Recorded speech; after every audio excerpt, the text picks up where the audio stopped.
یہ جو سستے ملازموں میں یہ اپنے گھر چلا رہے ہیں. ایسا ہی سر جب ان کو 30,000 بیسک پے ملے گی کسی کو یا وہ 50,000 بیسک پے ہو جائے گی تو گھر کا ملازم گھر کون ملازم وہاں عزت سے نوکری 8 گھنٹہ کرنی ہے, سوشل سیکورٹی بھی ملنی ہے اور آپ کو ٹرانسپورٹ بھی ملنی ہے گھر جاتے ہوئے, تو کون آئے گا ان کے گھروں میں صفائی کرنے؟ یہ جو ہماری اشرافیہ ہے, ہمارے جو پالیٹیشنس ہیں, ہمارے جو بیوروکریٹ ہیں, یہ ریزن ہے کہ وہ ملک میں انڈسٹریلائزیشن نہیں کرنے کو تیار, کیونکہ اس سے ان کی جو پاور اوور ادرس ہے وہ ختم ہوتی ہے. انڈسٹریلائزیشن میں سرمایہ دار اور مزدور کی پاور رہتی ہے, بیوروکریٹ کی پاور نہیں رہتی.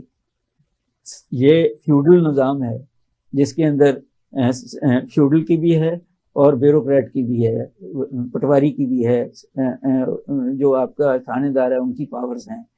جب آپ یہ جو انڈسٹریل ملک اسی لیے ترقی کر رہے ہیں, اسی لیے رول آف لا ہے کہ سب کو اپنا کام پتہ ہے, سب کو اپنا وقت پتہ ہے, سب کو اپنی جگہ پتہ ہے, وہ کام کرتے ہیں آ جاتے ہیں. ان کو پتہ ہے کہ اتنا ہم نے ٹیکس دینا ہے, اتنا ہم نے کمانا ہے, اتنا ہم نے خرچ کرنا ہے, اتنا ہم نے بچانا ہے, اتنا ہم نے انویسٹ کرنا ہے.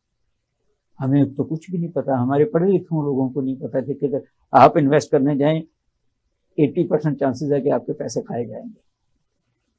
ایسے یہ لوگ اوورسیز اسی لیے انویسٹ نہیں کرتا پاکستان, کیونکہ وہ زمینوں پہ اگر وہ پلاٹ وغیرہ خریدتے ہیں اس پہ قبضے ہو جاتے ہیں. سارے گورننس کے ایشوز وہی ہیں نا, کہ قبضہ بھی آپ کو تھانے دار کے تھرو, پٹواری کے تھرو, چودھری کے تھرو, رسا گیر کے تھرو کرنا پڑتا ہے نا, اور وہی ہیں جو پروونشل یا فیڈرل گورنمنٹ میں بیٹھے ہیں جن کو آپ الیکٹیبلز کہتے ہیں.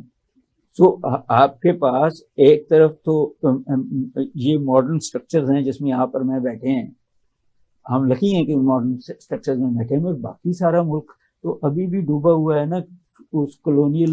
سر یہ تو پھر کوئی پاپولر لیڈرشپ ہو یا پھر جتنے بھی جو ڈیموکریٹس ہیں, جو پالیٹیشنز ہیں, میرا یہ خیال ہے کہ اکنامک نیسیسٹی جو ہے نا, وہ جب چیزوں کو لے کے جاتی ہے, اور آپ دیکھیے گا کہ کتنی بھی سخت کڑی شرطیں ہوں گی IMF کی, وہ اس سٹرکچر کی طرف لے کے جا رہی ہیں جہاں modern capitalism industrial state built ہوتی ہے. تو جو IMF ہمیں سمجھا رہا ہے, IMF کو تو فکر ہے کہ ہم ٹھیک ہو جائیں, تو ہم خود کیوں نہیں ٹھیک ہونا چاہ رہے, اور ہم خود کیسے ٹھیک ہوں گے جس لیول کی سر پولرائزیشن ہے ملک میں اندر. امریکہ میں امریکن صدر کو گھر ملتا ہے, گاڑی ملتی ہے, جہاز ملتا ہے, اور کسی کو نہیں ملتا. آپ کے ہر سیکشن افسر کے پاس بھی گاڑی ہے, ہر 17 گریڈ کے آفیسر کے پاس گاڑی ہے.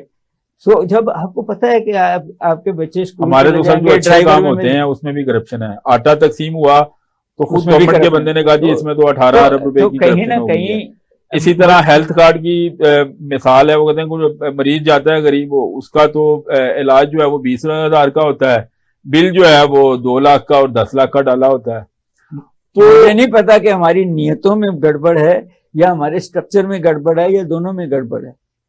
یہ کوئی اوور آل جو ہمارا سسٹم ہے سر, یہ برائی کو, کرپشن کو, اور آپ کہہ لیں کہ زور زبردستی کو اوور آل سپورٹ کرتا ہے, ایمانداری کو, اور جو لوگ ٹیکس دینا چاہتے ہیں, جو لوگ کنٹریبیوٹ کرنا چاہتے ہیں, اس کی حوصلہ شکنی کرتا ہے. اسی لیے شاید ایک بڑی مایوسی ہے کہ ایک بلکہ لطیفہ ہی ہے کہ ایک بندہ کہتا جی میں ایک کلاس میں گیا تو میں نے 100 بچوں کی کلاس تھی, تو میں نے ان سے پوچھا جی آپ میں سے کون کون سے کتنے لوگ جو ہے وہ باہر جانا چاہتے ہیں, تو 110 ہاتھ کھڑے ہو گئے.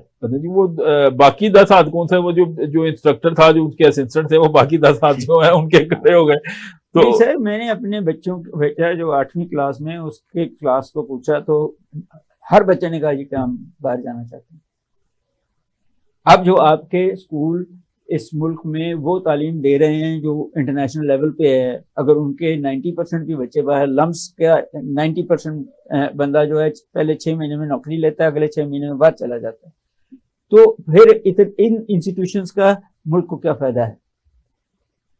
وہ کنٹریبیوٹ تو نہیں کیا, یا پھر آپ ملک نے ان پہ انویسٹ کیا ہے, وہ جو پیسہ قوم کا ان بچوں پہ خرچ کر رہے ہیں, ان اسکولوں پہ خرچ کر رہے ہیں جو کچھ نہیں پیدا کر رہے, جو سوچ نہیں سکتے, پروڈکٹیو نہیں کر سکتے, کمیونیکیٹ نہیں کر سکتے, اپنے دو پاؤں پہ نہیں کھڑے ہو سکتے تو آپ ان کا ستیہ کر رہے ہیں نا.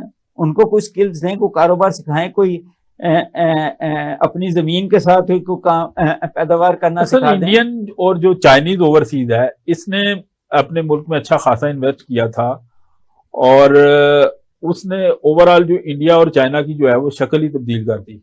ہمارا جو اوورسیز پاکستانی ہیں جو یورپ میں امریکہ میں ہے وہ انویسٹ نہیں کرتا.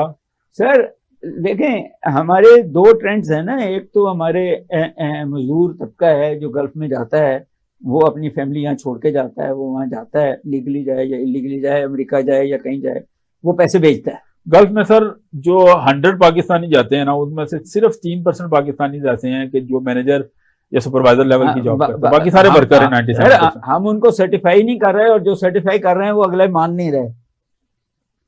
ہمارا ایک بہت بڑا اسکینڈل آپ کو نظر آئے گا تھوڑی دیر میں, نرسوں کا, نرسنگ کا, ڈاکٹر, پیرامیڈیکل. باہر ضرورت ہے ان کی, ہمارے پاس ہیں, مگر ہم جن کو بھیج رہے ہیں وہ سرٹیفیکیشن دے کے وہ نرسیں نہیں ہیں.